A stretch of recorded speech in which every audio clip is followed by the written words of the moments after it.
energijo. Če se premožni sloj zaveda svoje družbene vloge,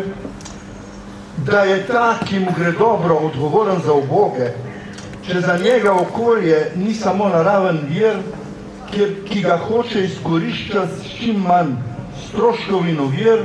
če skrbi za zaposlene in kaj koristnega ustvarja in se ne ukvarja v glavnem le s kopičenjem denarja, potem ne gre za virus, ki ga moramo zatreti, ker tak kapitalizem družba si želi imeti.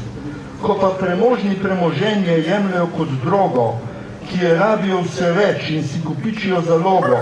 je tak kapitalizem smrtonosna bolezen, ki iz družbe izpodriva med človeško ljubezen, da namesto ljubezni svetu vlada šport, nenehno večanje potrošnje, rekord na rekord, ko ta, ki uniči konkurenco, postane heroj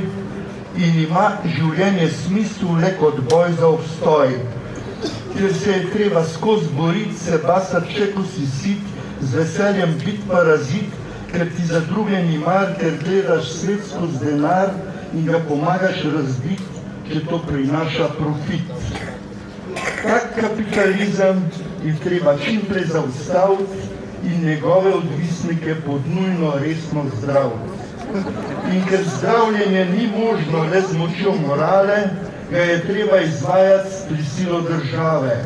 ki se za očiščenje še zdaj zanaša na pijavke, namesto da bi za pijavke uvedla kar najvišje davke.